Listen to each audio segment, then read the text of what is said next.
maybe 6, 7 months ago. I was just looking for, honestly, I was looking for a game that I could bring to a pub and play with my friend. Mm. Um, and A lot of I people played starts with like that. I Yeah. think I played maybe 10, 12, 15 games uh, between two people, like friends of mine in real life. Hmm. And maybe 2 weeks ago, I sort of got back into Hive. Like I hadn't played for a long time, and then 2 weeks ago, I was like, yeah, I might try it again. Um, I played online for the first time about a week ago. I've only played 5 times online, all Hmm. the games on Board Game Arena. Um, some of the games Okay. were like pretty easy victories, and some of them, like one game I played, lasted so long. And I feel like, I mean, I've watched like a lot of your videos. I've watched a lot of Randy's videos. I have Randy's book. And I feel like the other player wasn't trying to win. They were just trying to shut me out. Um, Mm. so by the end of the game, I only had like one bug that could move.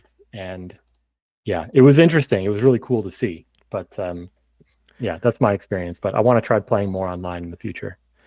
I mean, I think sometimes happen that the game is very long, but it's also hard to understand if your opponent is actually doing something useful or not. Even. Yeah, I think my mistake in that game was being aggressive too early, because they sort of it felt like they had just established more control. They were playing somewhat conservatively. Yeah. I mean, And at one point, I made a move with a beetle, and I kind of paid for it immediately. it's a typical thing that people learn at some point that attacking is not everything. Yeah. um, okay, thank you. By the way, I'm recording now. Just saying. I don't have. I can also take it away from, like, I don't have to post all this, but just saying. Oh, actually, there's someone else as well. Uh, okay, but it seems you are already not like I mean, quite advanced. I was expecting to do something more I for. would not say I'm advanced at all. Like You watch videos. You had the book, yeah, so okay, I've spent more time watching videos and reading books than actually playing. So, well, call okay. me an advanced beginner if you want. You just need practice, I guess. Exactly. Yeah. Okay, I need to find a time to fit the games in is my problem. I see. No worries if you're late. Just join the conversation. Who's next? Actually, Dopella, you can go next if you want to quickly introduce yourself. I mean, just to say what kind of how much have you played Hive? What's your level more or less? Just quickly. Oh, okay. Someone else? Katarzyna or Kasha? How do you? Okay. I prefer Kasia, but this is my official Gmail name. It's okay. Um, I played Hive mostly against AI, um, against the lowest level of AI on Steam and on Android. Okay. Um, and it's funny how I found this game because I was looking for a bug or spider themed game, Okay. because I keep spiders. And it took me some time to find courage to actually play against a real person. Uh-huh. And I've only played 3 games in real life against Michael, who is also here. Ah, okay. Cool. Um, but I find this game really, really exciting. And as much as I don't like chess, I think I really like Hive and I would like to learn to play it well. Cool. I think it's a win-win because I think a lot of people that play chess could get into Hive as well because the way to think is similar. But also a lot of people who don't like chess, they get into Hive because they feel it's a kind of an easier way to play chess, or I don't know, a more exciting, more different. So I think either way, it works. And you don't need to play chess to play Hive. That's not a requirement at all. So fine, cool. Thank you. So Mikhail or Yeah, I mean, why don't I go next? Because my experience is pretty similar to Kasha's. mm-hmm. I mean, she's the person who initially got me into this game, Mm-hmm. but I'm also very much into bugs, and I keep several different ones. Some of them are relatable also to the uh, game pieces. Okay. But my experience is basically just a couple of days playing free games against Kasha, losing all of them, Okay.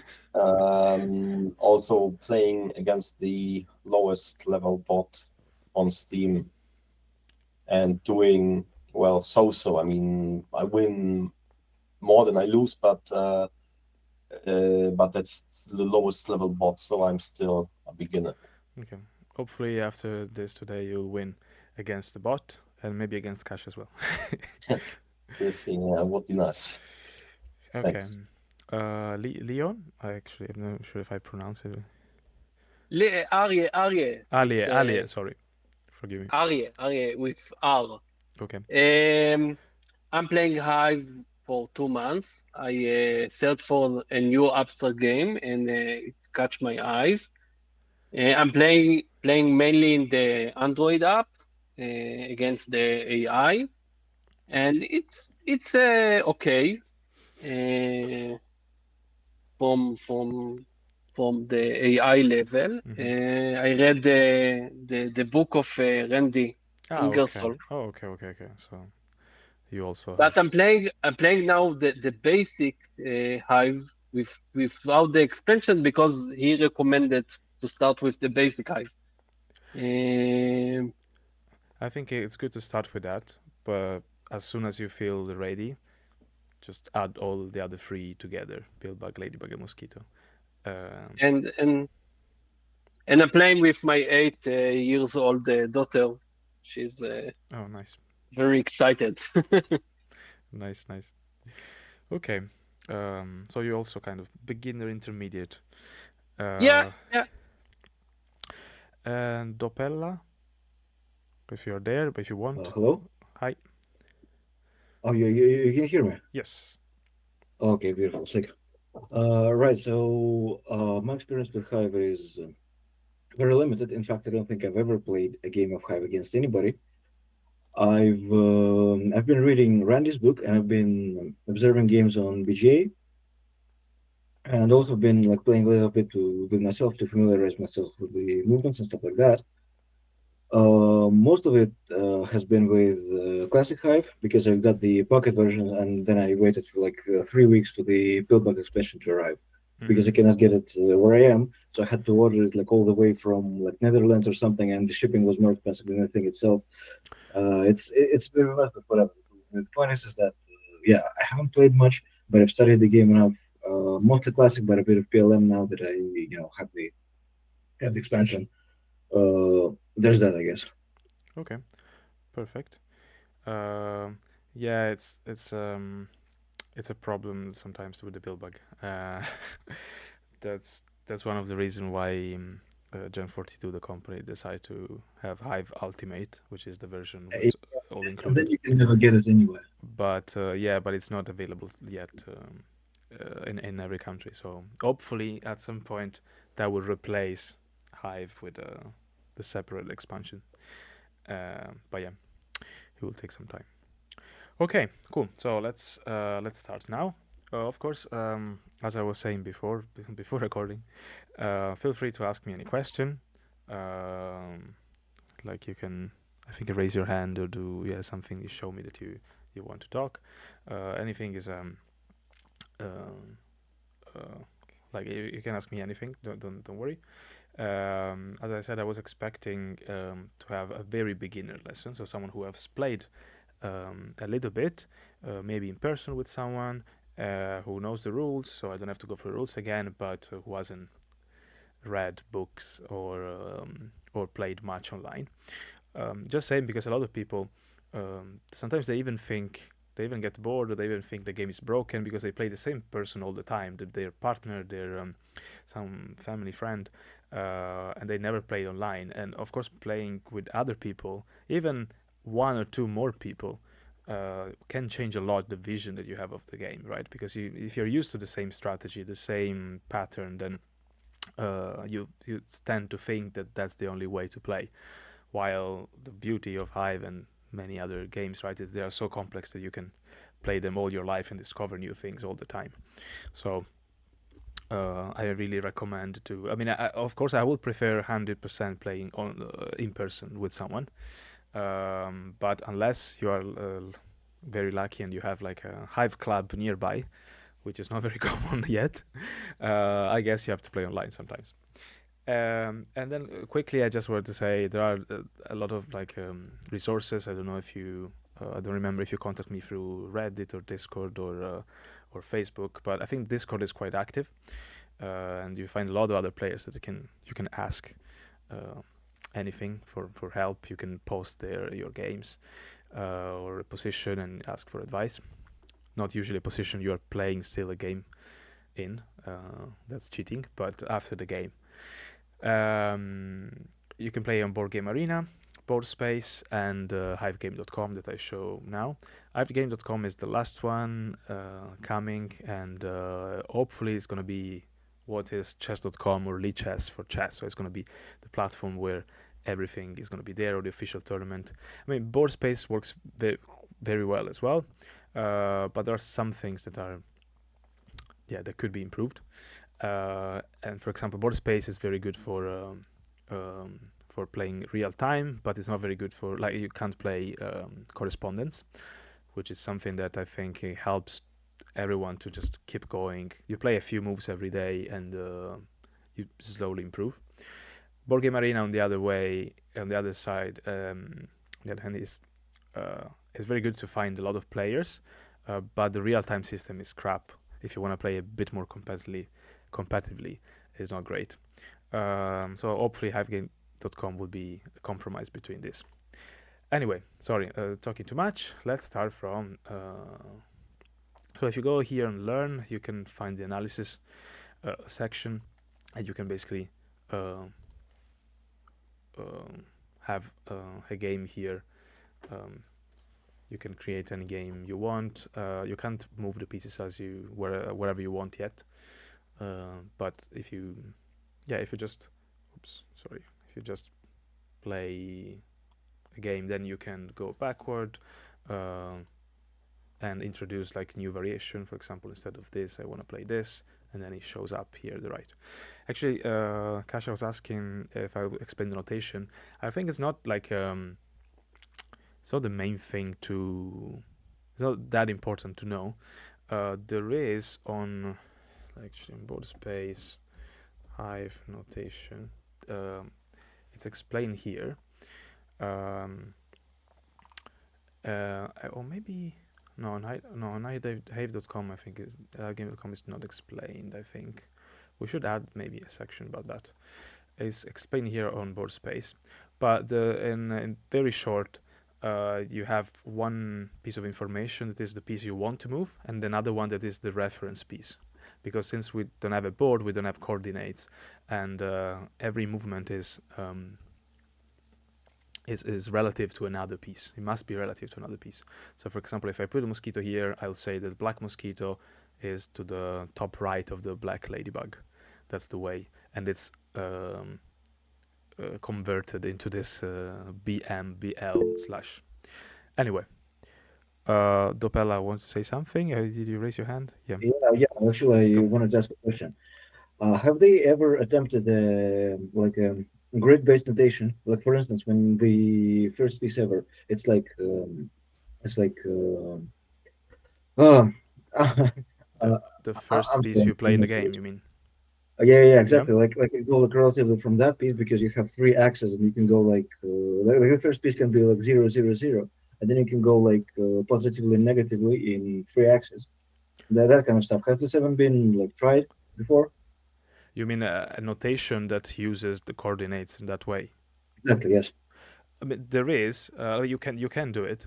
The problem is that there is no much advantage in using that sort of notation, because since the shape of the hive changes a lot, it can change a lot during the game. compared to chess, I will do a lot of comparisons to chess, but if I tell you a square in chess, b2, playing a lot of games, you will immediately understand where is b2 and what does that mean. Like, it has a specific meaning. In Hive, if I say 0, 1, yeah, okay, at the beginning of the game it means somewhere around the center. But 10 or 20 moves later, it might not mean much. Like, it's not because the ladybug would move somewhere else. Even if your first piece you remember is a ladybug, then you don't know where it's going to be. So you can do that, but I think it's not particularly useful. That's why we try to have a notation with well, actually this was invented by Dave Dyer, who built board space like more than maybe 20 years ago or something, 15 years ago, and since then we have been using this. There are other actually attempts. There is another notation called boom notation, I think, by Niels. It's a basically simplified way to annotate the game. Instead of having a relative piece, you fix a direction like 1, 2, 3, 4, 5, 6, and you always have a relative piece again, but instead of saying top right, top left, etc., you just say direction 1, direction 2. So it makes it a bit more compact and easier to write, a bit faster, but you need to remember a direction. So if we had like an arrow here, actually I wait a second, I could have an arrow. Do you see it? So if we remember that this is direction 1 and this is direction 2, 3, 4, then okay, maybe we can do something like that. But yeah, I don't see it again. This guy Niels, who used it when we had the European Hive convention this year, he used it when he was playing the games, and it was quite fast actually annotating the game, so it worked. But I mean, for now we're using this as standard notation, the one that you see here on the right. Anyway, sorry, let's get to actually how to improve in Hive. So let's go to, unless you have any other question, let me know. So let's start from the opening. The opening is actually kind of a tricky phase. It's probably more tricky than the end game, but I feel in the end game there are too many pieces and sometimes people get confused. And also, before getting into an end game, like the final phase, you have to survive the opening, right? So it's good to explain the main opening principles that can be applied to other phases of the game as well, and you survive the opening, let's say. So I tend to have like 4 main ideas that I will always keep in mind, that they apply to other phases of the game. But yeah, I will keep this in mind. So first of all, apart from the first piece, which I consider like an extra, if you're in doubt, just play a ladybug as a first piece, okay? And then you start experimenting with anything else, and the reason will become more clear later. You want the first piece to be able to jump and escape at some point. So because it's the one that will get stuck, will get automatically stuck, because you're gonna spawn other pieces around it. So the first piece is the one that gets stuck, and you want the ladybug to jump out later. But apart from this, why did I like play this as an example of this is a typical, like a very classical opening. Why do I start with this? So all the main principles. The first one is to be flexible. So when you start the game, the hive doesn't have a shape yet. You just form the hive as you go. So you want to play pieces that are the most flexible. So if you play a spider, the spider will have only 2 options. If you're lucky, 3. And later on in the end game there might be more, but at the beginning, no. So if I play the spider here, then I will be able to go here, which clearly I don't want to. Or I mean, I could have just placed a spider there, right? Or I would be able to go here, okay, which is clearly something a bit more something I want. I want to attack the queen, but the point is there's no other options, okay.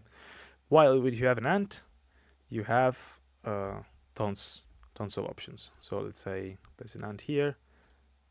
I can click here and you can see I have tons of options. So being flexible is really important, because you can adapt to the opponent's strategy. So here you have many options. You can go here and pin the ant. Pin means that the ant is not able to move. See, I click here, I cannot move because of the one hive rule. I could pin the mosquito, same thing. The mosquito cannot get out because it will break the hive. I can pin the queen, again. So I have a lot of options. If I have a spider, I don't have many options. I can only pin the queen. And actually, black can easily like block this. So here, it basically deviated the attack to the grasshopper rather than the queen. You could say, okay, the queen is blocked here in the middle still, right? But with something we're talking later as well, the way you pin the piece matter.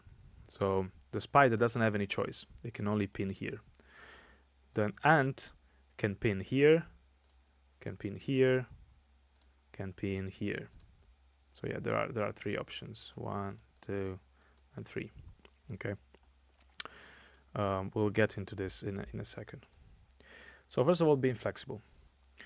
Being flexible also means try not to play the same piece too many times. So once you place it and you decide to pin here, you don't want to move the ant again to pin another piece. In this case might be okay because the ant is actually one of the most valuable pieces. So you are switching from the grasshopper to an ant. But then instead of doing that, it's better to just wait and place another piece. And then when black will place an ant, then you can go there and pin the ant. So try to be efficient in this sense. So if there is nothing good to pin, to block or to pin, then just place. If you see something interesting, then okay, go there and pin. Does it make sense? So that you don't lose tempo. That's what we usually call it, or tempo is like Italian for time. So you don't want to waste time. Move the same piece over and over. Okay, because every time you place a piece, your opponent will actually place a new piece into play. And then, for example, here the mosquito copies the ant, so it's basically having like two ants. So whatever white plays down will be potentially pinned by black. This is what usually happens at the beginning. So you go for ant or mosquito. The mosquito usually with the idea of pinning the ant, of copying the ant, or copying the pillbug. We'll see later. But the idea is that, okay, now I have two ants, and black could do the same. Oh, okay, now I also have two ants. So at this point, there is actually something interesting to pin. So an opponent ant or an opponent mosquito, or the queen as well. But we'll see, as we were saying before, sometimes you don't have to rush. You don't have necessarily to go for the queen straight away. Sometimes it's better to block the opponent pieces first, to pin the opponent pieces first, and then go for the attack. So now there is something interesting. You can keep placing new pieces, but it's also fine to pin, to move one of your pieces. Balancing between moving and placing, it's usually quite important. Other pieces are still important, but later on. Okay, so for example, I wouldn't playing the grasshopper is still fine, but again, the same principle as before. The hopper has only one possible place where to move, which is kind of an interesting place because it's next to the opponent queen. So you might start an attack, but it's too limiting. So normally, when you are in doubt, just place an ant. Okay, let's go for this. Then the other principle is material. Material means like having pieces free to move. So in Hive there's no capture, right? So the way to capture, as we said before, is the pin, which means making sure that the opponent piece is the only point of connection between your piece and the rest of the Hive. So in this case, we are pinning the black with the black hand, right? Oops. Sorry. I want to size, decent size. Okay, this is fine. So this is fine. And actually, if you play black as a second player, you basically don't have other choice at the beginning. There will be always a way for white to pin, but that's not like, of course, like that's not the end of the world, because after one of your ant is pinned, then you will play another ant, and then it's white turn to get one of their pieces pinned, for example. This is what we call the ant game. So usually there is this oscillating ants. You first place an ant, and then your opponent will pin it, but you place a new one, so you will pin the opponent one, and so on and so forth. Of course, you have to combine this with other pieces as well, but it's not rare to see just a few ants and mosquitoes around in the first few moves. The idea is that once you set this most flexible pieces around, you kind of create the structure of the hive, and then you know better where to place the other pieces. That's the idea.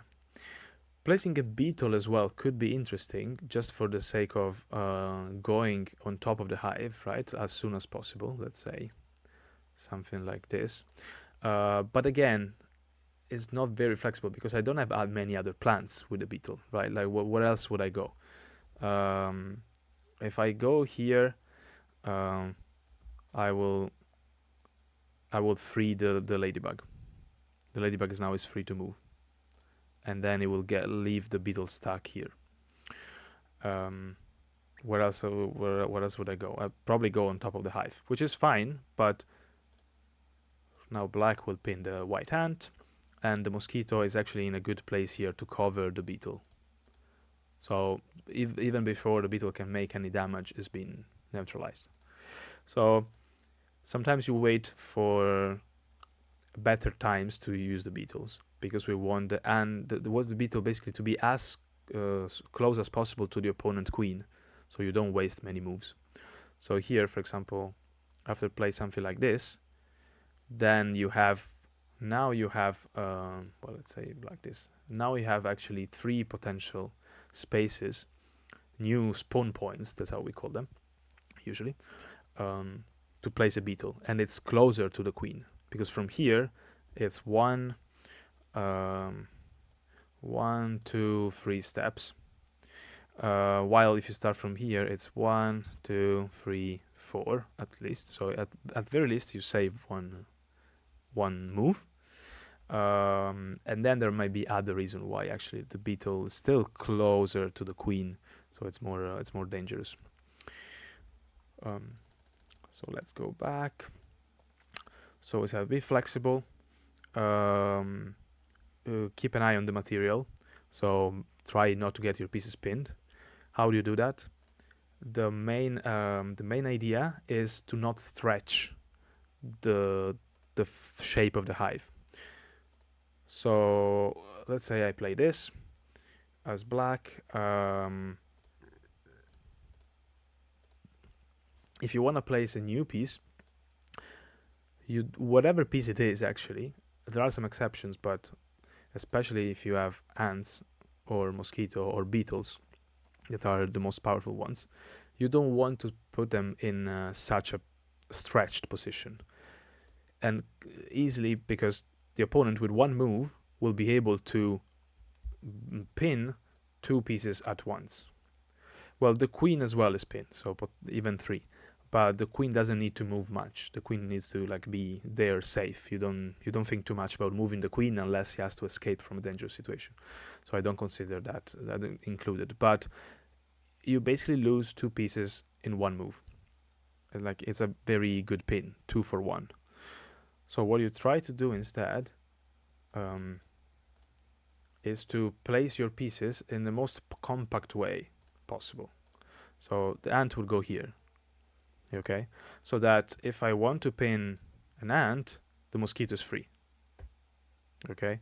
And if I want to pin the mosquito, the ant will be free. I cannot pin both at the same time, okay? So that's a good would be a good advantage for white already. So yeah, just don't go for something, yeah. As soon as your opponent puts at least 2 pieces in a row like that, even more than that is even more crazy. So just don't don't go for something like that. There are some openings where there is a bit of stretch, but there are some other reasons. For example, something I'll go into it now. For example, this seems already a bit stretchy. And then this seems even more stretchy. So like what's going on? The main reason here is that having an ant next to your queen, when you know it's gonna get pinned, at least it's very likely it's gonna get pinned in the next move, is not really good. And the idea is the same as the one for the first piece, because the ant it's a piece that is not able to jump out. So it becomes complicated for black to free this ant and make your queen more safe. So this move actually makes sense. And the other thing is that the Pillbug, if you have played it before, it's mainly a defensive piece. So you don't want most of the time you don't use it to attack, but it's good to be next to the queen, and it doesn't even need to be free to move, because with the Pillbug ability you can move other pieces around, and that's the main idea. So even if it gets pinned, actually, is not a big deal. It's not the main point. So even if the white pins the ant here, it's actually not a big deal. Like I wouldn't consider this a 2 for 1 pin, like a very favorable pin. It's just a pin, and the Pillbug is in a good defensive position. So be flexible. Place the material, place your pieces in a way that you don't get your material pinned. The more options you have, the better. So the more mobile are your pieces, the better. Another one is the Pillbug. The Pillbug is another main idea of the game, one of the 4 main ideas. The thing is that, as I said, the Pillbug changes the game so much that you can't ignore it. You simply cannot ignore it. As I was saying before starting, a comparison with chess is, for me, like having chess but without a promotion of the pawn. So when you promote pawn to a queen, you change the game completely. This means that also the strategy change a lot. Imagine if there was no promotion, then the end game would be very different in chess. That's one of the meta game, basically. And the same is for the Pillbug. If you in Hive, if you have the Pillbug in place, especially next to the queen, you cannot ignore it. And I actually wanted to show something. This is basically, by the way, the course that I have online. No, online. I mean, you can get it from my website. Wait a second. Sorry. Where is it? I mean, I don't want to sell you anything, but it's for £3. So, but anyway, it's fine. Don't worry, you don't need this. So these are the 4 principles. I wanted to. Oh, okay. I just want to show this. Just a simple position where black has the Pillbug here, and the black queen is almost surrounded, and the white ant here can the next move just get into the last kill spot, how we call it, or the last liberty, the freedom of the queen. So if the Pillbug moves the queen away, now the queen has 3 liberties, and is in a much better position, and white has kind of wasted time. Sometimes the pieces around the black queen are mostly white because white is attacking, and then they will get stuck because of the position, and because of the one I have ruled, right? So basically, if you have the Pillbug, you can't just say, oh, okay, I'll go one by one and I will attack all the spaces. I fill all the spaces around the queen. You can't do that. You have to take that into account and neutralize the Pillbug. And that is one actually of the ways to evaluate the game, a position where you try to think, am I winning, am I losing? So if you don't have any way to neutralize the Pillbug, it's very hard to win. It's really, really hard. Oh wait, there's someone else. Someone else here. Sorry. It's you. You want to ask a question? Go. Yes. So if we are talking about the opening, when do you want to bring the Pillbug? And if there is a difference between playing as white or playing as black? Good, very good question. So there is actually a difference. Since white goes first, can basically afford to delay placing the Pillbug usually. So I would say the best moment to place Pillbug is before it's not possible anymore to place Pillbug. So actually, I wanted to show this game that I played later on for something else, but I can show. It explains this point as well. So white is attacking the black queen. Black pins the white ant. I was playing white. I played this move because, as I was mentioning before, I want the beetle to be close to the queen and surround either surround the queen or just cover the queen, and then the idea is that once the beetle is on top of the queen, then you would have like this space would become white because it's the color of the stack that counts, right? So then you will be able to place actually new pieces here directly from the reserve. So having a beetle on top of the queen is quite a powerful thing. But what happened instead was that black just played this move, and now I don't have any spawn point. If I want to place the Pillbug, I don't have anywhere to place it. I'm close to my queen, so this is too late. Which means that the right moment to place the Pillbug was this one. Like just before your opponent is about to deny you. So I would say as soon as possible is the best in general. But if you want to play, it's a good rule of thumb. But if you want to play the best way, then yeah, you can wait a little bit more. Kasha? What do you think of starting with the Pillbug as the first piece? That's fine as well, and it's actually one of the most. After the Ladybug is the most common opening, so also starting with the Pillbug is fine. The only issue sometimes might be that it's closer to, two issues actually. One is that it's closer to the opponent pieces, so a beetle can in 3 moves placing and 2 moves be covered, covering the Pillbug. So it's a bit more exposed, and also it's possible that in the middle of the hive can be surrounded more easily. So there are 2 disadvantages, but actually it's also a very aggressive opening, and the reason is that you don't have to waste 1 move later on to place the Pillbug to defend. Basically, you're just saying, okay, the Pillbug is there, I don't need to move it, and now I'm gonna just place ants, attack, and go for it. I don't have to, as we were saying before, wait for the right moment I'm gonna place it or not. So it's actually a good move. You can try it. After the Ladybug is the most common. I think in the last World Championship it wasn't played much, but has sometimes there are trends. But it's definitely something you should try if you like it. If you don't, yeah, then fine. Place it as soon as possible, or just before your opponent is about to prevent you from doing that. So, for example, for black, it's very common to just play this. This is the so-called anti-spawn defense.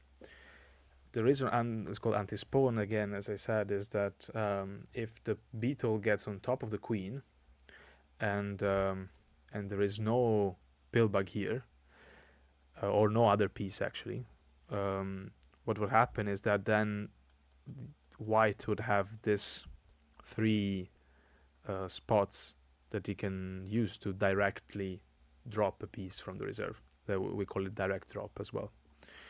Well, actually, I could show what would happen. So if black completely ignores, let's say, so now you can place pieces here, here, here. This means that you save 3 moves. You have to consider every time that you need one move to place and another move to attack, in the best case, because sometimes maybe you cannot attack or you don't want to attack. In this case, you would need like 6 moves in general to fill 3 spaces. But now you only need 3 moves. You just take a piece from here and you place it here. So this is something usually you don't want to happen. Which means, let's go back to the position. If instead this happened, okay, and black plays the pillbug, now black doesn't have to worry too much about it, because whenever the beetle gets on top of the queen, then all these spawn points are actually, well, all these spots are actually not spawn points. So for white cannot place any piece here directly, so he has to place a piece and attack like he should do normally, like is expected normally. So with this move, first black plays a pillbug, which is always a useful thing to have. And even if white neutralizes the pillbug power, because of course now black cannot remove the queen if it's in danger, at least the pillbug is in a position where it's controlling these two spots here, and so the beetle is not so scary. This is a thing that people, I think, as beginner, are very worried about the beetle, because it seems very strong. Once it covers something, it's it can't move, right? So it is scary, but it's also slow. So you can always have something in return. Usually, now you place in 2 ants, for example, so black can counterattack quickly, and they can pin other pieces. Like if white plays a new piece, I'm gonna pin the ant. So you have more option again. It's more flexible than just going for a beetle straight away. There are some openings where you do that, or where you combine this, but it's not just it's not all.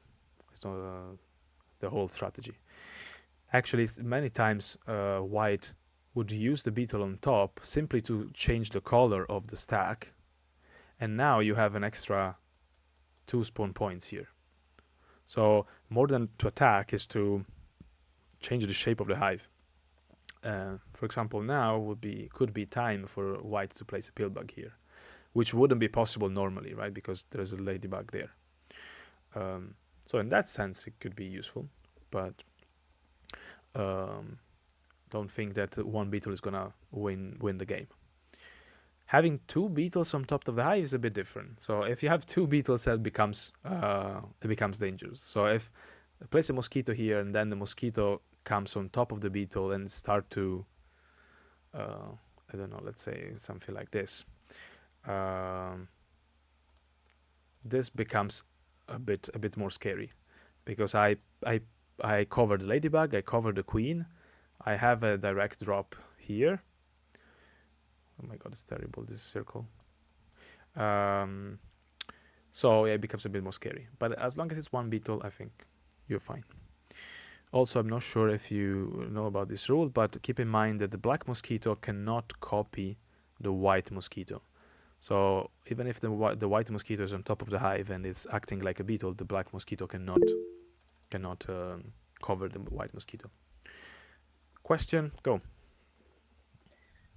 When the mosquito is on top of the hive, can it copy the bugs that are next to it? Like in this situation, can it copy the pillbug? No.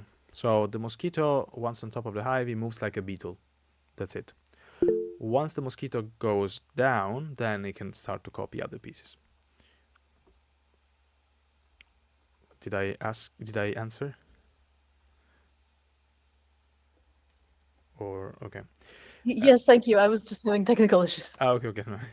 Yeah, because the pillbug can only move pieces that are on the ground floor. It can't move any piece on top of the hive. So the beetles are a good way to neutralize a pillbug, even without covering it. I mean, covering it is the best, because not only the pillbug cannot move, it cannot move any other piece, but also covering pieces that the pillbug could potentially move, like the queen or some other friendly piece around. So beetle is one of the easiest way to neutralize the pillbug. So we talk about flexibility, material, pillbug. Flexibility, I mean, yeah, tempo as well. So try to be efficient. And angle of attack is another one. This is a bit more tricky, but at the beginning, I mean, it seems obvious in a sense. Angle of attack simply mean place the piece in a place where it can achieve the goal you want the piece to achieve. So if I want to pin the black queen, I place the spider here, right? I'm not gonna place the spider here, because from here the spider can only get over here, which is not, well, it could be an objective of yours, not a good one for a reason we'll see in a second. But yeah, just make sure that you place the pieces in the right place, and this will become more and more important as you learn, because actually trying to control the spawn points of your opponent means that also you can control where they can place their pieces and where can move their pieces to. Apart from the ant, which can go basically anywhere, all the other pieces have some limitation. So if you can control where they are placed, you can also control where they're gonna go move next. This is the idea. Okay, I want to do things now. First, I want to deal a bit more into tempo, in the sense that I want to show you a bit how to calculate, how to kind of see in advance the moves. And the other thing is shapes. That's another important thing. All in Hive is about the shapes, how the pieces are placed. So the first thing is, actually I wanted to show you, is this the game that I wanted to show you before? No, it's not this one. Wait. No. Where was it? Oh, I think I okay, let me find it again. It's a game that I played. I'll go to my profile, finished games. Second. Then you can click here on the microscope to go into the analysis. Spoiler, I lost the game. I could say this is basically a trap. It's the equivalent of the scholar's mate in chess. And I'll show you why. So I was playing black. Sorry, I was playing white. I was playing white, and I decided to go straight away to pin the opponent queen. Fair enough, but my opponent decided to pin my ant. Not only to pin my ant, but also the ant is next to the queen. So this is already not a good news. This is what we call compound attack. And it can work in some cases, but it's usually not a good thing to have. If this was a mosquito or a beetle or a pillbug, it wouldn't matter so much because they are defensive pieces and they're fine against the, close to the queen. But the ant, you don't want it next to the queen. And you'll see it in a second why. I decided to go and attack, but as I showed before, this was actually the very last moment where I could have placed the pillbug and I didn't. And once you get into this, black decided to pin the queen and choke the queen. We say choke in the sense that it blocks every spawn points available for the pillbug. At this point, I basically don't have any option to defend. Not a quick option to defend. But I have to try to attack. I can try to attack because I already started an attack here, right? So I placed the beetle here. The idea was to go here and then cover the queen, as I said before, and then do a direct drop, placing piece here and a piece here. So the idea was after this, I will have direct drop and I can directly put pieces from the reserve, which seems fine. But the point is that you have to, in this situation where no one is defending, the one who wins is the one who gets there first, right? So the ones who's quicker. And here is where the tempo comes in. So we need to, in many situations, you need to calculate in your head how many moves you need to win, how many moves your opponent needs to win, compare them, and see who's gonna get there first. And of course, the more you can calculate, and the better you understand who's winning. Because as soon as you understand that you are behind, then you have to defend.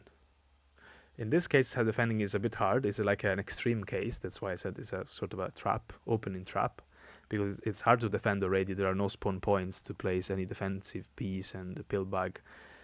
But generally, in other situations, you want to compare, and then if you're behind, defend. So who's ahead now? Who's winning? If we just count the tempo. So I need one move with the beetle here. Let's assume I don't go on top with the beetle, okay? Because actually I also choke in the queen, so I don't need to cover the queen to neutralize the pillbug or something, right? I can just keep attacking. So I go one here. Then I need to place a new piece, let's say an ant somewhere here, and then move it here, 3. Then another ant, let's say over here, because my beetle will be here, right? 4, then 5, and then another piece wherever it is, 6, and then 7. Okay, so 1, 2, 3, 4, 5, 6, 7. I need 7 moves to win. Now let's see black. Black will have to place a new piece, a beetle or whatever, another ant. 1, 2, 3, new piece, 4, attack.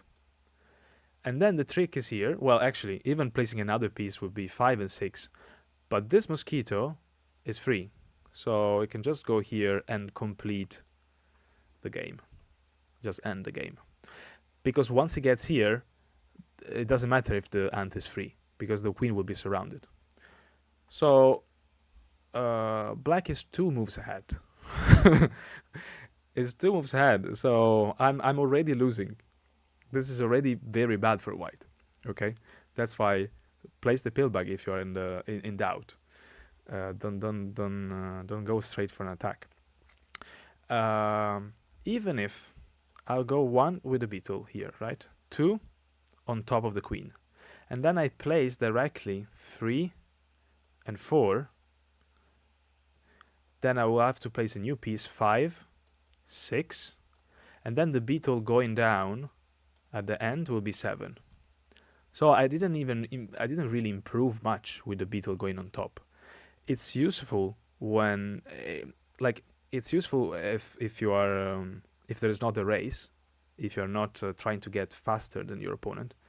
But in this situation, I'm already behind, so actually it doesn't really improve much. So how the game went on was just that I went up and I placed another ant with the idea, okay, and at least now I have two ants, maybe I can defend. I can move this ants away and try to pin the opponent pieces. For example, after this grasshopper, with the idea of going here. You don't want to go here. Why not? I guess you imagine that. The ladybug can fly out. Correct. Yes, the ladybug can move away. So you want to move here first, and then with the last move you want to go with the mosquito there. At that point it doesn't matter anymore, right? Because it's all surrounded. So what I've done is, well, now I just suicide myself. But you can use a mosquito to go here, for example. And then black will keep playing new pieces. So for example, a beetle here. Again, with the idea of taking this spot. And I have, again, no much choice. I have to try to pin it. After this, black can place an ant. So I basically don't have enough defenders. I'm too behind. Even if I place a new ant, okay. The ant will go here. The only thing I could do is try to pin this mosquito, right? That will be able to win the next move. But now again, another ant. So this is basically lost for white. There's no way to get out of this. A bit different would have been if instead of the ant here, there was a mosquito. A little bit, because then white would have the option to place a new an ant here, for example. Not right now, but like previous in the game. And then the mosquito will be able to use the ladybug ability and jump out. That's one of the reasons why you don't want ants or spiders get stuck next to your pieces, but you can you can actually let your opponent pin a grasshopper or even a mosquito, although you never want a mosquito to be pinned. But if it is, it can also act as a defensive piece. Actually, I think I had something here. Wait, let me see if I found it in the opening section. Yeah, so the white ladybug here, it was the first piece played, and it's in a like it's still pinned now. But white moves the Pillbug using the mosquito, like mosquito copying the Pillbug ability, moving the Pillbug into here, and it creates this ring. And once this ring is created, the ladybug is free to move. If this ladybug was a spider or an ant, it wouldn't be able to move. That's why starting the game with spider or an ant, it's usually not a good idea. Like, you always want the option at some point to free that piece. And if it's in the center, like as a first piece, usually is in the center of the hive, and it would be very likely get surrounded at some point. So this is one of the main ideas. Some people use a spider as a sort of sacrifice, and then trying to capitalize on other things, but I would not consider that now. There is a question. Yeah, could you go back to the presentation real quick? Yeah. Yeah, does it make sense for black to break the ring with an ant? Yes, they could. Actually, there should be a link here. Oops, doesn't work. I think you're supposed to control click it. That way it's gonna open. Press control click. Yeah, No? it's not working for some reason. But Okay. because all the links here should be well, I'll double check. Yes, it would make sense for the ant to move away. Probably ant number 1. Probably this one.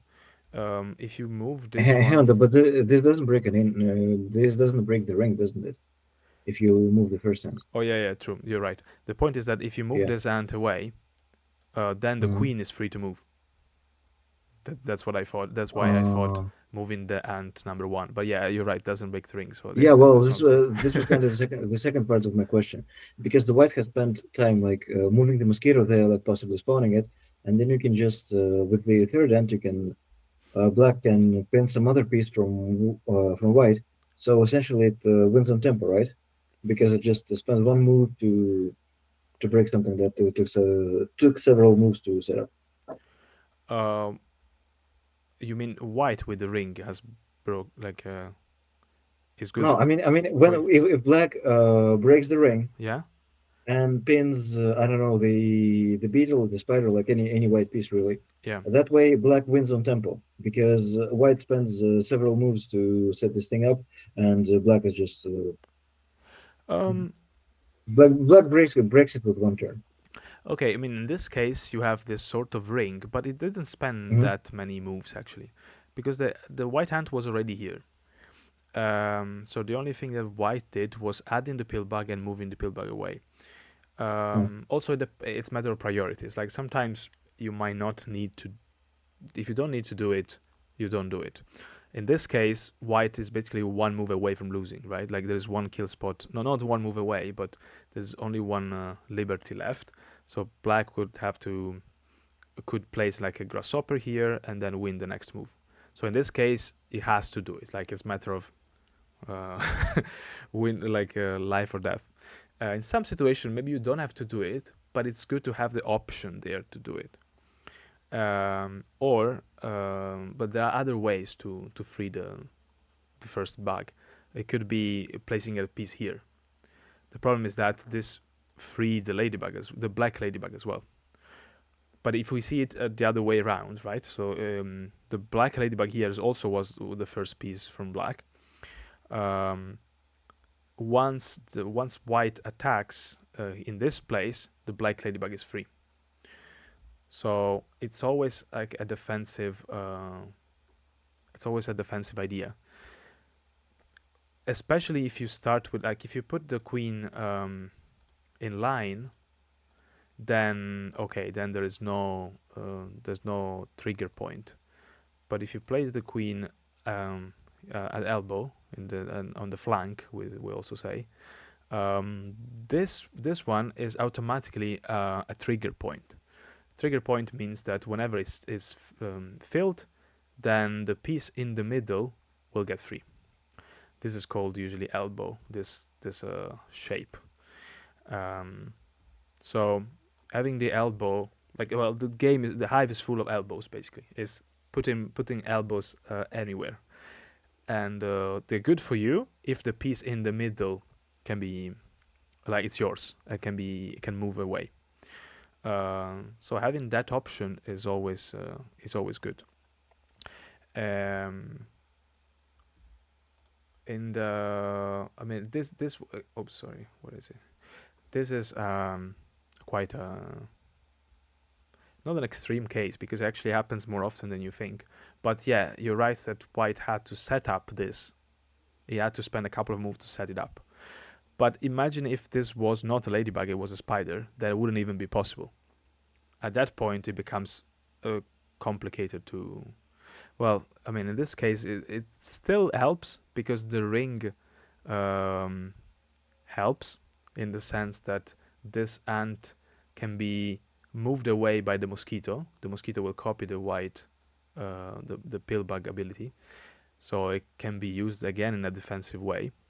But okay, the ring is a particular case. But in general, um, if the first bug is free through a different way, just one of the trigger points here, then you want to have a ladybug. You don't want to have a spider there. Again, the pill bug as well. You can start with a pill bug, but it won't be able to jump out. So that's another downside of having the pill bug as the first piece. The grasshopper was played a lot, but it's basically a ladybug with less options, let's say. Although it depends. In some cases, you could jump further, right? If there is a long string of pieces, but it's hard to usually predict in advance what kind of shape you have, right? So the ladybug will give you always more options. But I mean, you can experiment with the grasshopper as well. Okay, so where was I actually? No, that's one. I want to go to. No, this was not the game. Why? Okay, this was the game. So at this point, basically, what here I'm already like this is already kind of a mistake for white placing a beetle here. The only thing I could have tried was, for example, placing an ant here, and then using this two. Like I don't even cover the black queen too late. I just try to use this two pieces to defend. So maybe something like this, with the idea of having some more spawn points around here and then placing a Pillbug. And then the Pillbug could be useful. And the Mosquito can copy the Pillbug ability, so it could be useful as well. Also, another idea is, again, if you're talking about elbows, this also is an elbow. Okay, so technically there is a trigger point here. So another thing you could do is fill the trigger's point in order to free the piece. In this situation, black can just actually move one, and the ant is still pinned. But what happened was just to move the trigger point from there to here. To here. Yes. So now this is a trigger point, which means that if black fills the space, the ant would be free. Well, once this ant moves away, let's say something like this. Actually, pinning the mosquito is probably the best. But yeah, when now black will try to attack here, this ant will be free. So changing the shape of the hive a little bit can help. And even better if this ant again was a mosquito, because then it would be able to get out even without this ant moving.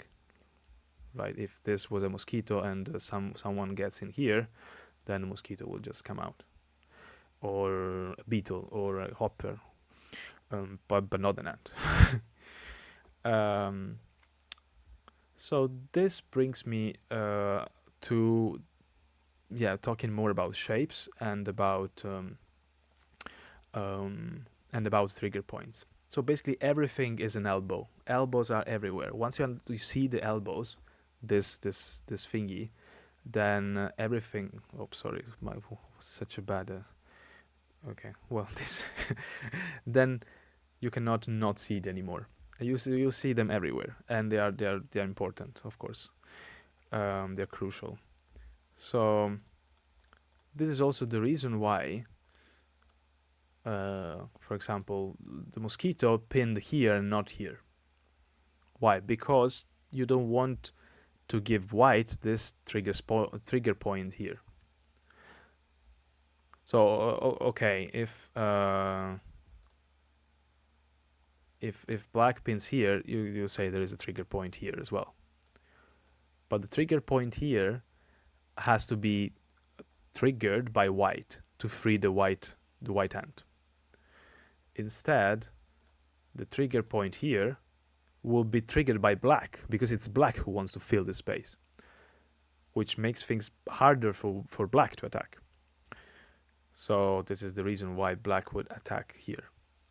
In general, when you pin an opponent piece, you have a couple of options, especially like when you use an ant or a mosquito as an ant. And if you read Randy's book, it explained very well that there are true pin and false pin. That's what we call it, or you can also call it inline pin or elbow pin. So this is an inline pin, and if the mosquito was here, there would be an elbow pin. So inline pin. Well, in this case, we consider the queen because the queen bee is like the most important piece. But it depends, of course. You could say this is an inline pin to the queen, but an elbow pin to the ladybug, right? So it depends on how you consider it. But the queen is the most important piece most of the time. Or for example, here the mosquito could have pinned the ant here or here. So you have two options. This is usually called inline, and this is called at elbow,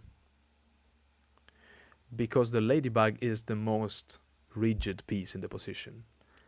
Like, it's the one that is not gonna move for now. While the mosquito, you expect the black mosquito, you expect at some point to move. So you cannot consider, like, there's no point in saying, oh, this is an elbow pin. It's not really an elbow pin because now as black is gonna move the mosquito, so it doesn't matter. It probably black would move would spawn new pieces here, would place new pieces here. So actually, yeah, this could become a trigger point again, and this is an elbow, but the ladybug is likely to stay there for a while. So we usually say, okay, this is a inline pin, and this is an elbow pin if the mosquito pins there. And again, what's the difference? Here you have a trigger point here, which could be good for like in this case it's good for black, because whenever black fill this, the ant will be free. In this case is more complicated because there is also the ladybug is free, the other ladybug would be free. A lot of people's actually a lot of pieces get free with this, so it's not easy to assess, but you have to consider that if you want to pin in this position is fine, but you have to consider that the ant can get free eventually. The thing is, since the white ladybug also gets free at the same time, actually whenever, like, whoever fills that trigger spot is in principle at a disadvantage, because the opponent can use advantage of the trigger spot first. So like if black goes here, yeah, the ant is free, but also ladybug is free, so I can pin the ant first, and now actually I get all these pieces are stuck. Okay, so it's actually positive for white, so it's a good thing to consider. Plus, actually, there is another thing that may be slightly more advanced, but this also becomes a trigger spot. This is definitely a good for white. It's called X trap, actually. Judoka in his book called X trap. So means that, yeah, if black is attacking here, then the white ladybug is free.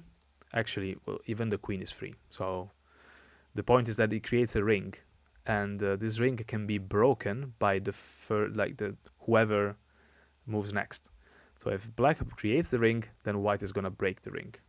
It can break it with the ladybug. It can break it with the queen. But the point is, both cases, especially in this case, look, black has placed two pieces in play, apart from the ladybug, the ant and the mosquito, and now they're both pinned. So it's definitely not a good deal. Or you can also pin inline. This is one of the beauty of the game. There are always some few options that it's not clear actually which one is best. The point of this, the good thing of this pin is that this pin is more permanent because there are no trigger points. Potentially this one, as we said, but whenever this triggers point, like let's say black wants to actually feel that triggers point this trigger point somehow. Imagine something like this. Sure, okay, the ant is free, but at what cost? Now there are 2 pieces pinned, and this becomes a trigger point. So in this case, it's not actually too bad because black has freed an ant at the cost of a grasshopper, basically. So it's not too bad. And the mosquito is in a bad position because it can only go here. It has been downgraded from the ant to grasshopper, let's say. But it really depends on the situation. Also, black has spent like 2 moves to do this, and it doesn't necessarily. They're not necessarily well spent. Also, the mosquito has the option or just moving one space and they shifts the pin, and now we get into that elbow pin again. So we can still, like, if white insists, can keep the ant in place there. Say, okay, fine, I just move it and the ant is still pinned. And if the grasshopper takes the spawn point, the trigger point, then again, as before, the ladybug can come out. Here black actually can pin the ant, but okay, I mean I played just a random move. Like after this, white would probably pin either the mosquito or the grasshopper. Maybe something like this would happen. White doesn't need to place the pillbug straight away. And if there's triggers point taken, okay, then even if black chokes white queen, the pillbug can come here, and the pillbug is quite close to the queen.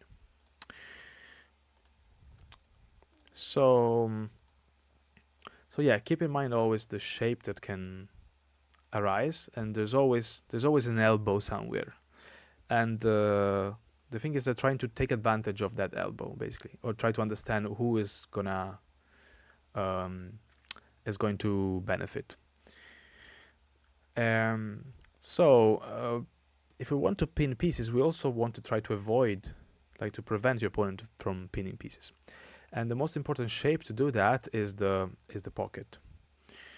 So let's say white plays this, black plays this. They both created a structure called pocket. This 4 pieces, and black this 4 pieces.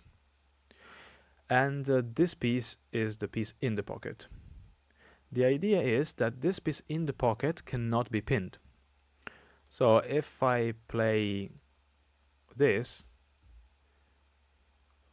the mosquito can still jump using ladybug power. So the mosquito is not the only connection point between your piece and the rest of the hive. And it's a very, very typical, like it's very, very, very, very common. It's one of the most used openings, especially for mosquitoes and beetles. So let's say white pins the ant here.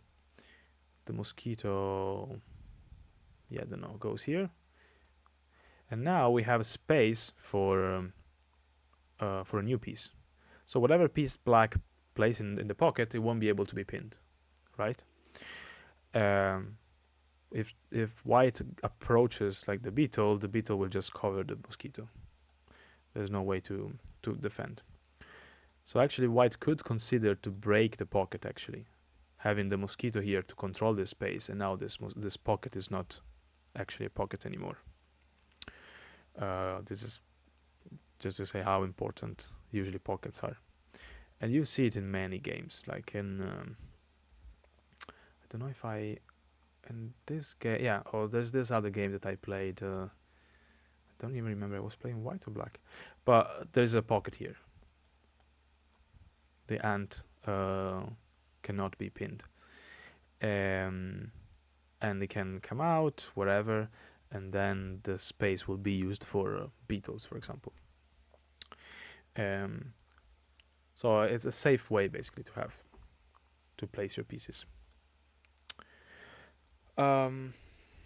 What else? So we talked about tempo, we talked about shape. Another thing to keep in mind, but I showed it already before, but is the interaction between the mosquito and the pillbug. So the reason why the Hive with all expansion is much more complex and more fun is that the mosquito can copy any piece, and in particular it can copy the pillbug or the opponent pillbug, and this makes things exponentially more complicated, because first of all you have like two pillbugs here. So as soon as the pillbug is next to your mosquito also can act as a pillbug. And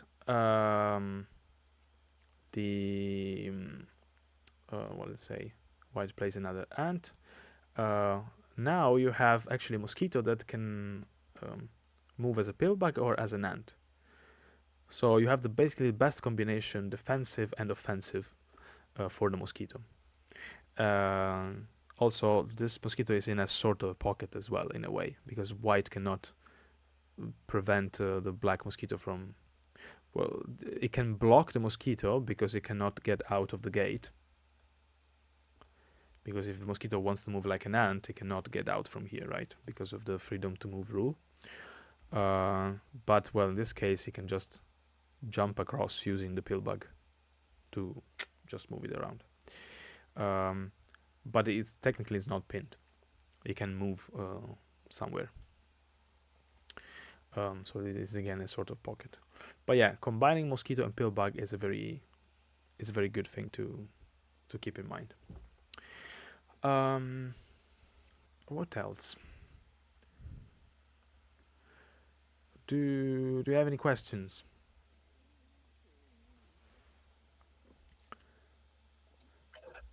I mean, I had some general questions, Go. like not necessarily about anything specific you said. Yeah, sure. We can talk about well, some other stuff. So my first couple aren't even about Hive itself, but more about the platforms that people play on at the moment. So earlier on, one of the first things you said is that Board Game Arena is pretty crap for real-time games.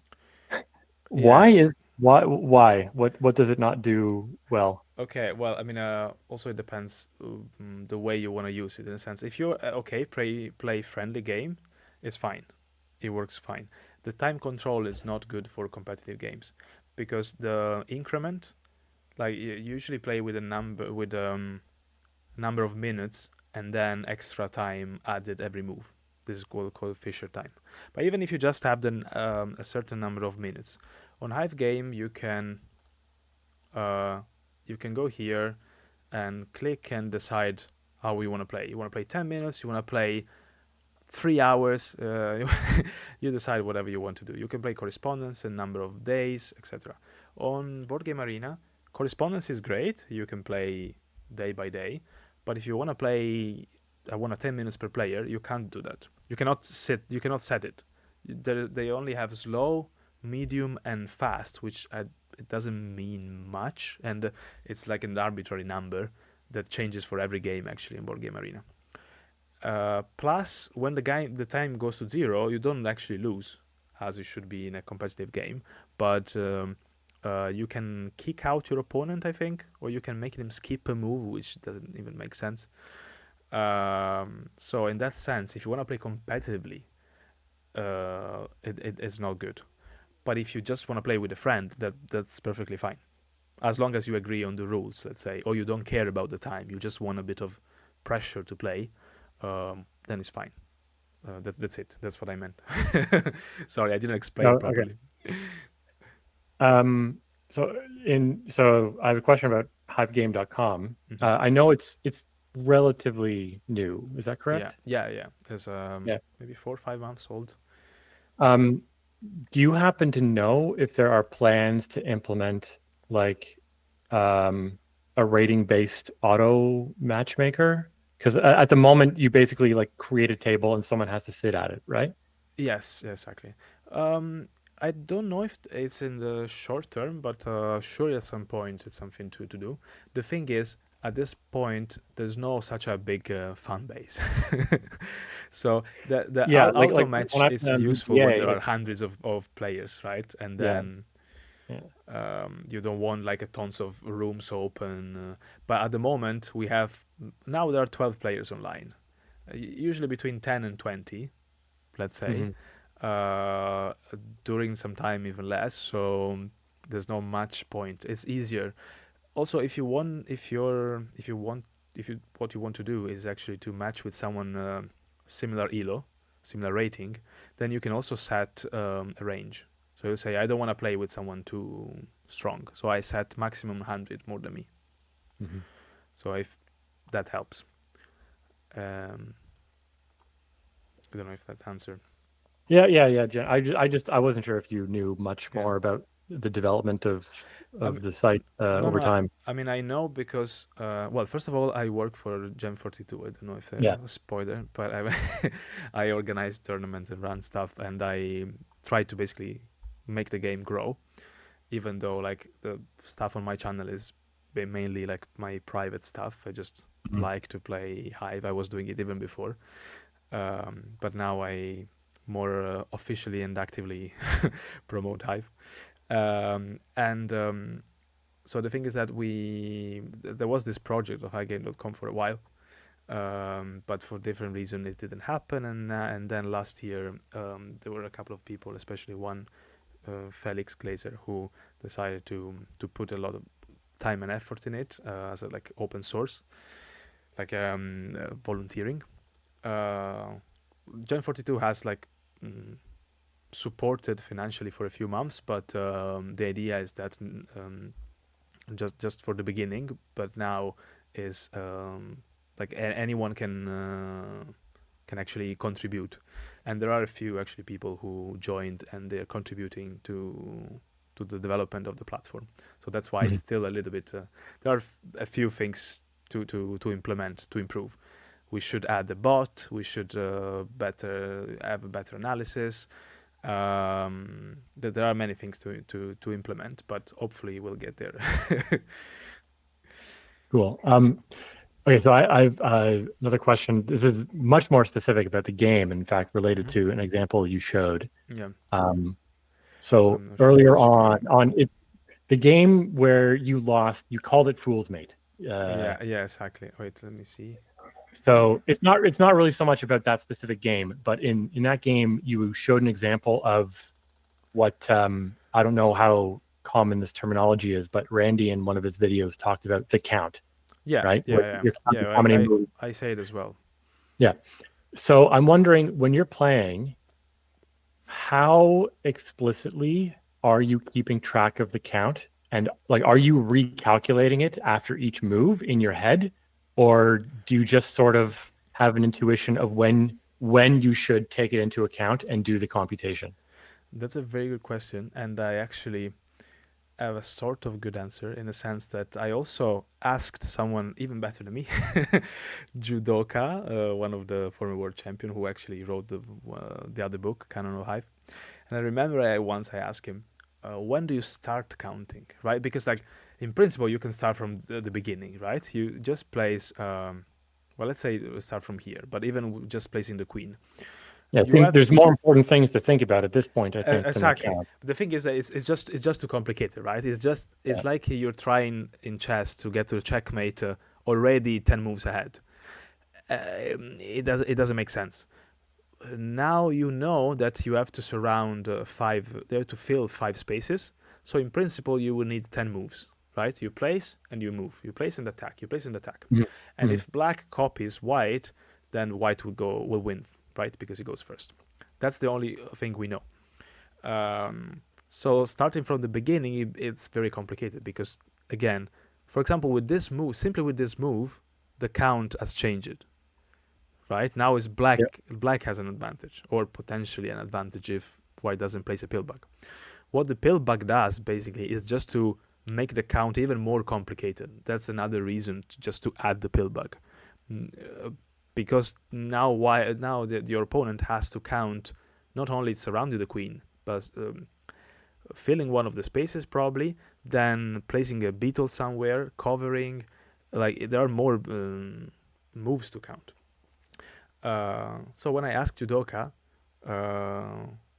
when do you start counting? He said from move 1. so apparently he counts from the very beginning. but I don't think he does that. I think what he does in the book as well is that there are some patterns that you learn that they give you some tempo, that they are advantages for you. Like this compound attack is a very typical one.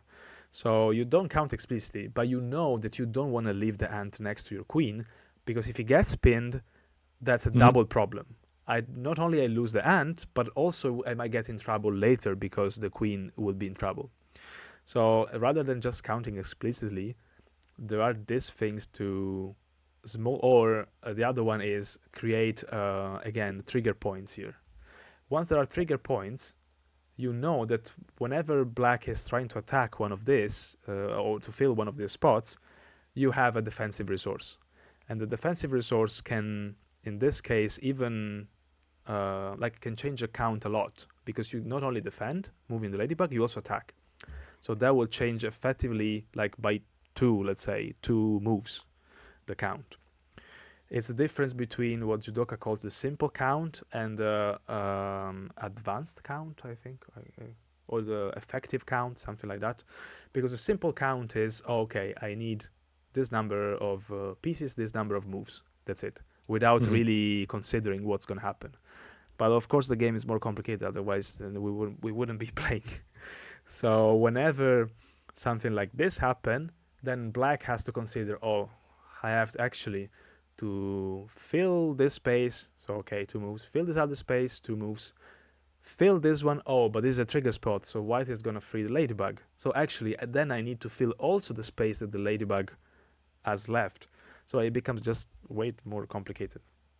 So in practical terms, I will just start counting when my queen is actually in danger.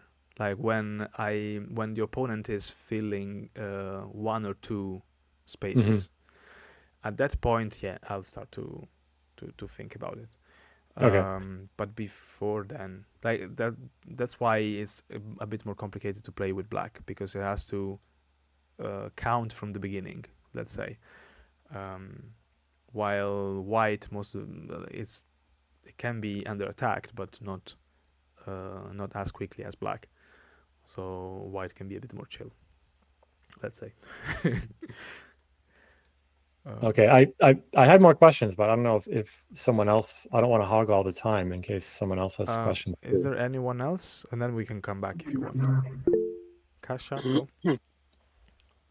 Yes, I've got one question. Okay, you can go first. No, go first. It's okay.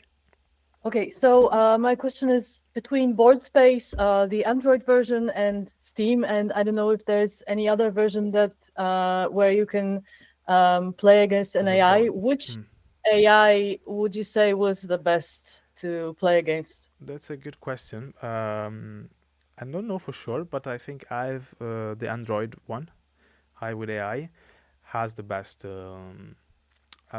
AI, especially at the expert or master level, at one of those two.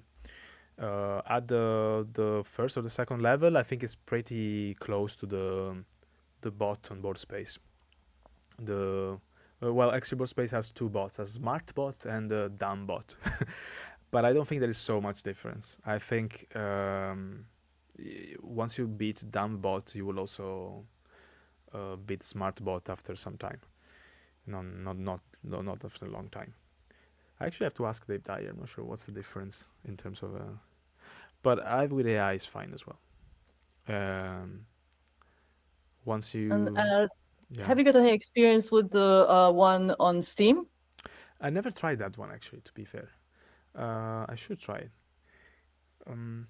It's just I didn't like much the graphic, and also I don't know how many people on Steam actually play. Are there a lot of players? I don't. But also, no, there are none. It was Michael, me, and 2 other players online. Okay. That's what I thought as well. I think it's because the company who actually developed it, stopped, and so there's no, basically, there will be no plan to improve it somehow. And Board Game Arena is much easier to use. I think it's more accessible. So that's why. No, I never tried, actually. How is it? Do you find it hard? I already find the second level of AI quite difficult. I haven't tried the third, and on Android, I think I'm now playing against the third level, but maybe it was just a coincidence that I was winning more on Android. Okay. Yeah, I'm not sure, but I think the expert or master are already quite good. If you can beat those, I think, yeah, you're not a beginner anymore. Not really. I'm struggling with the expert. Okay, let me know when when you get to that milestone.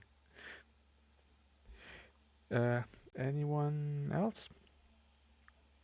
I want to ask about the spiders. I usually play them as a pin replacement or at the end game to attack the Okay. queen. What do you suggest more Yeah, I to? didn't. Yeah, I didn't talk about much pin replacement because I think it would take another 10 hours. But the idea is to. Okay, let's do something like this. No, wait. Yeah, let's do something like this. So the idea of the pin replacement is, for those who haven't heard of it, is that you use another piece less valuable to replace the pin and free one of your ants or mosquito, or usually a more valuable piece. And spider and grasshoppers are the least valuable pieces, so they're usually the ones that are used to replace the pin. So what you do is you place a spider, depends, not necessarily here, wherever it can. It could be here as well. So wherever it could pin the ant and free your ant. So now the spider is doing the dirty job, and the ant is free to move, which is what you would like. Since there's no capture, this is like the equivalent of the capture, in the sense that if a a favorable capture, it's like when you capture a rook using a bishop in chess. The ant is more valuable, so if you use a less valuable piece, then it's convenient, right? And the same thing would happen here for black, for example, using a spider, and now the mosquito is free. So the spiders are very useful for pin replacement, and is one of the most common uses. But not only. You can use to attack with the opponent queen, but not really. I mean, it's the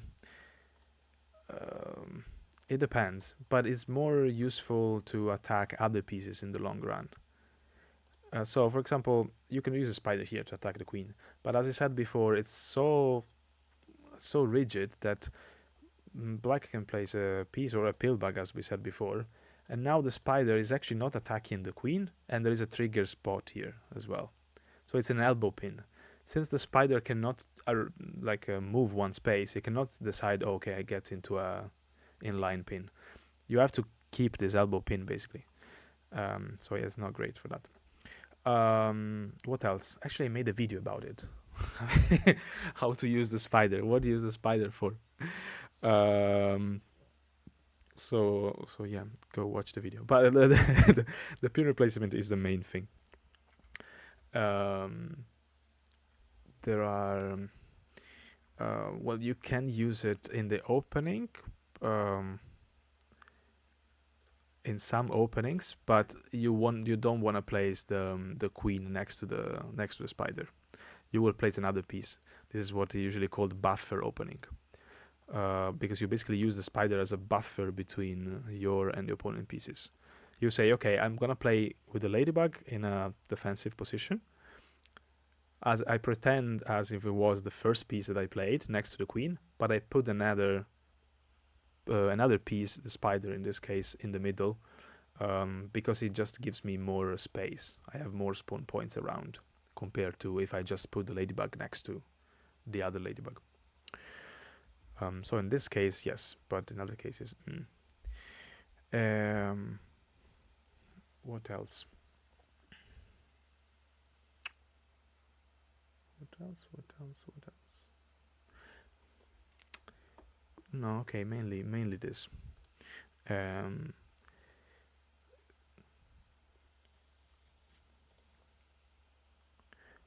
the point is that try to use the spider later on when you know how to use it, rather than like when the shape of the hive is already formed and there are more ants in play and things like that. But using early on, it can be easily thwarted. There are some openings where you do it and they're fine, but I would say just try to play with the ants first, and then you see. Or you can use it to attack at the end, like when you need a spider to fill a space, then one of the spaces around the queen, I mean. Okay. Position Yeah, sorry, go on. in this position, you pay in the tempo when you start with the spider. You mean for black here? Or Yes. um, well, I mean, you're actually losing a bit of tempo here, right? Because you are spending one extra move for something that you cannot move, right? So tempo is actually against you, because now white can attack straight away, and you don't have any free piece to put to defend. If you had spanned, let's say, if you went for ladybug here, um, and then an ant here. Now instead of a spider, I placed an ant. So I actually have an ant, at least an ant to defend or counter attack. In this position, I span that move for the spider. So actually I'm behind in tempo. But the idea is that that tempo comes in the form, like, there's a compensation in the form of having more spawn points and more chances to defend. Also, the opponent beetles are even further from the queen. So placing a beetle here with the idea of getting to the queen becomes even more, even harder. I mean, in this case, you don't need it because you will just place it here, right? And then white has another beetle, but black can place a beetle here. And okay, it's fine. Whenever the white beetle will cover the black queen, then there will be the black beetle would recover. So sure, the queen is blocked, but there are still 4 spawn points here. So tempo is not even that amazing for white. Like it still needs 8 moves to win, technically, right? And at that point, there are other factors come into play, mainly the material.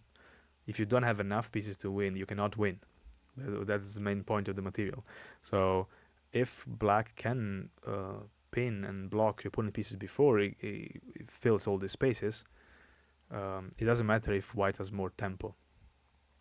That's why this, actually, I call them in my in my course, I call them it's a short course. I call them 4-dimension. So you have to consider all of them together, and there is always like a sort of a trade-off between one and the other. So you can go for a tempo, but you can run out of material because it gets pinned, or you don't have a right angle of attack, or you cannot qualify for the Pillbug, or for qualify for the win, which basically means neutralizing the Pillbug.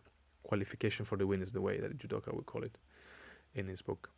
But yeah, the idea is here, for example, white has qualified for the win as well, because the Pillbug can be still placed, but it cannot move the queen away. So it's an achievement for white, and it's something to consider. Is one of the dimension, but on the other hand, is losing in tempo and in material. So there's always trade-off between all these 4. Maybe it's a bit too abstract. I have to make more examples. I think I haven't prepared specifically apart this game with the tempo. I didn't prepare anything like specific. I thought we could talk more in general. But also, you can send me sometime, like if you want advice, or on Discord, on Facebook. Just share a position and what do you think about this, and happy to discuss. Any other question? Actually, now it's almost 2 hours. Wow. I did still have a couple more questions, but If there's no one else, you I have think to, Ryan, you can go for the last one or two, and then we go have dinner or lunch, wherever you are. So my first one, again, this is, you mentioned sort of the Hive equivalent of Fool's Mate. This is not specifically about that game, but I'm wondering, like, given, Fool's Mate is a very specific set of moves in chess. Yeah. Is there, when you're playing Hive, are there ever a specific set of moves that you see your opponent make that sort of trigger in you a change of approach or something you need to drastically react to? Interesting question. I mean, I think this would be this I show you is probably the closest one to the Fool's Mate. Is the one where you can most quickly get into a bad position and hard to recover. And is the thing to look out for a move that your opponent can make that denies the Pillbug? So Is that something you should? well, first like you the have main to thing? first you have to look at if there is a Pillbug or not. So trying to control the spawn points around the queen before the opponent plays the Pillbug is something to consider. Like you have to look at that definitely at the beginning. Once your opponent plays the Pillbug, I already think, okay, now it's not going to be like a very short game. I mean, it could be short if the Pillbug cannot save you from anything, but I know it's not going to be like, oh, quickly I'm going to lose because I can't place the Pillbug, or my opponent is going to lose. So that's already a good. I will say you get from the opening into the middle game, sort of. Apart from that, I don't know if there is a specific.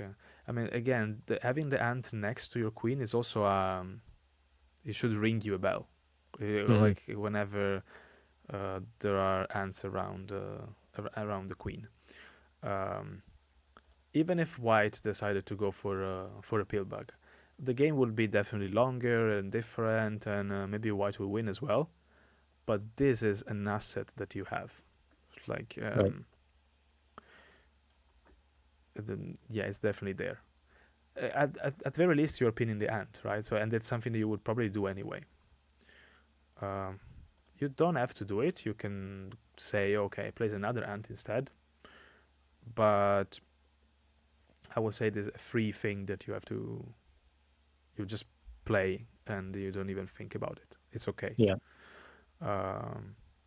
Also, consider there's no actually an AI for a good AI for Hive that tells you really the best move. There's not an engine like for other games, so maybe we'll find out this is not the best move, but in practical terms, is very much the best move.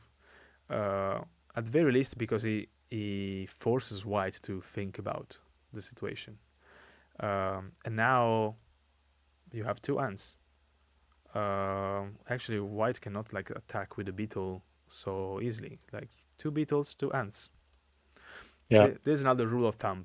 It's actually called the 2 defender rule. If you have at all times, or most of the times, 2 ants in play, able to move, you're fine because you can protect. You can defend against 2 beetles. Most of the time, you won't have 2 free ants because otherwise it would be too easy. But strive to have 2 ants. If you cannot, then there are many other ways to defend. You can use Pillbug, you can create some trigger points, you can use another beetle to defend. Like here, for example, black is not forced. You could also play a beetle here. It's another way to defend. But if you can pin a beetle, why not? Now white will place an ant, and now the bell should ring for black. And it's time to place a Pillbug. Because if it doesn't, then white will just go here, and then black has no available places for the Pillbug. Or if actually black doesn't have very good spawn points for the ant either. If he goes here, the ants get pinned, and this place also is taken away from black. Sorry. If black plays somewhere else, like here, then white can actually pin 2 ants at the price of 1, so still quite good. But yeah, the point is, don't use the beetles if you're not sure you're gonna at least get one of the 2 on top of the hive. So that's what I don't remember who mentioned it. Sometimes you get in a position when I attack and then I run out of pieces and I don't know what to do. I call it like the event horizon. It's like, when in a black hole there is a point where you cannot get back because the gravity is too strong to pull you. It has to pull you in, right? You cannot get out. And in some cases, something like that happen. If you attack too quickly, there's no way to come back, basically, because your opponent will pin your pieces, and then there will be no other piece available or no good angle of attack. So this is a very aggressive opening from white. Honestly, I don't see it very often. I don't recommend it. It could work if white has enough pieces. So maybe at this point it's hard to tell. Like, okay, white has still 7 pieces in reserve, and it has to fill 4 spaces. So in principle, it could still make it. It could still win. But black also has tons of other pieces in reserve. So compare, and I will say black is okay. That doesn't have to worry too much. Okay, one more. I hope this one's shorter. Okay. So like when I first started playing Hive, maybe 6 or 7 months ago, I read in like a very informal strategy forum post or something that said like a lot of players place the queen as their second bug. But so I also recently watched the World Championship games. I didn't like analyze them or listen to commentary. I just sort of generally watched them. And I noticed that in a huge number of the games in the final round, the queen was placed very late, like almost like very often fourth. Yeah. And both players often were placing like 5 or 6 bugs before even moving one of them. Yeah. Is that more common? Is that like just a historical development over the last, I don't know, 10 years or something, or is it just different play styles? It definitely is something like that. It has to do with like the strategies evolved over the years. So first question, the main reason why the queen is delayed sometimes is that white can force some sort of position black doesn't want to get into, and the second player who plays the queen is the one who decides what kind of configuration you have. So black could like white placing the queen here is basically saying to black, you decide what are we going to play. Are we going to play this opening with the queen on the same side, or black is going to play this and we play at Z? If you don't place the queen, you keep that tension still. So if black plays the queen, then it's white who's going to decide. So white is basically playing this waiting game until someone plays the queen, has to place the queen, and then the opponent can well, if you wait for the opponent to place the queen first, so you can decide what kind of opening you play, because there is usually a big difference between opening where the queen are very close to each other, or where the queen is a bit further here. So there is a big difference. Then there is even more concrete explanation why sometimes, like in this game, for example, my opponent played this. If you want to play a Z opening, why not playing this straight away? Right, this is possible. And actually, this is one of the most common. It was one of the most common openings as well. But I think the reason is that recently, I don't know, in the last few years, this move became quite common. So rather than attacking the queen, pinning the mosquito, and this was a little bit unpleasant for black. I actually don't know exactly. I would prefer to avoid this position as black. So what I do is, okay, I place an ant first.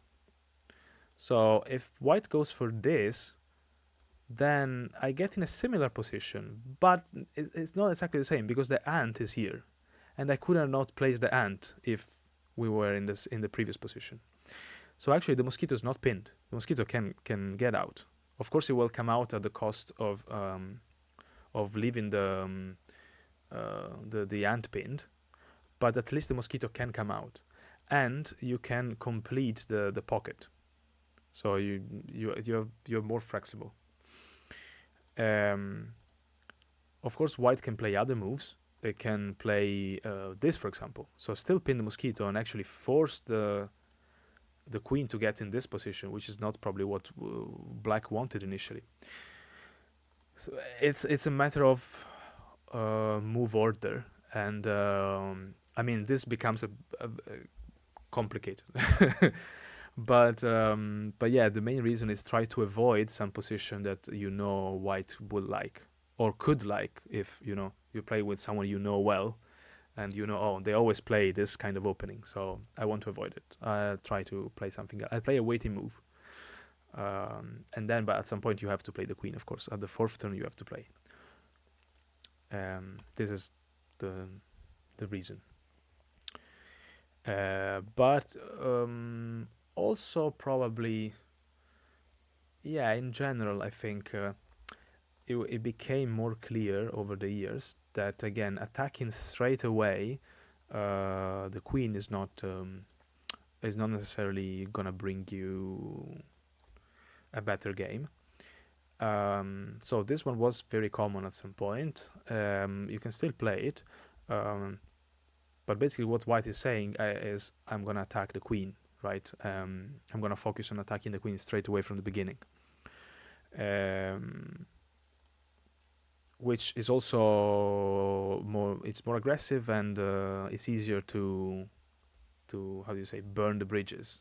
You say that? Yeah, like to just cut everything behind you and go back. Instead, if you focus on pinning the other pieces before attacking the queen, it's a more flexible approach. And so I think this became more common over the years.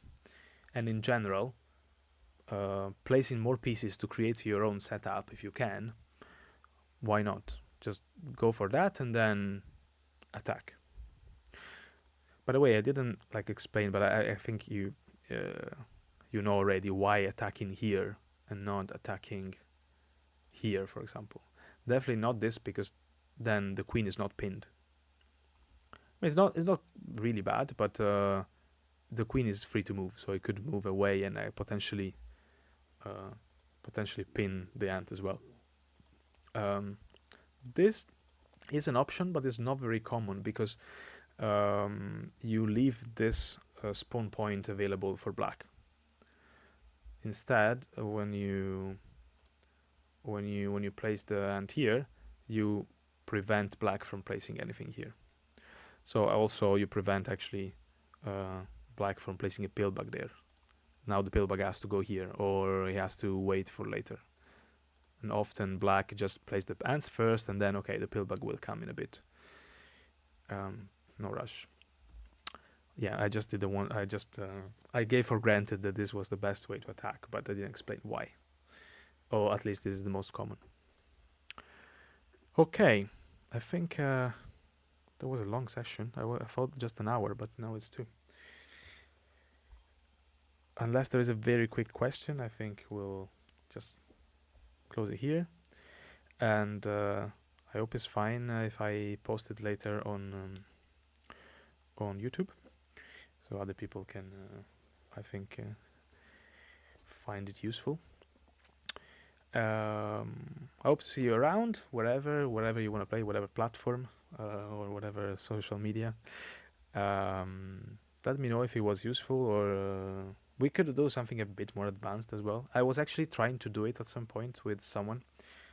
I have some videos where I was doing some coaching, sort of, more like analysis of some games, and but we could do also another sort of open class like this one as well. Anyway, Well, thanks for hosting. thanks to you for coming. Have a Thank good you very much. I'm hoping for another class. Cool. Thank Yeah, you. same here. See you around. See you around. It was Bye. great. Thank you. Thanks. Thanks. Bye.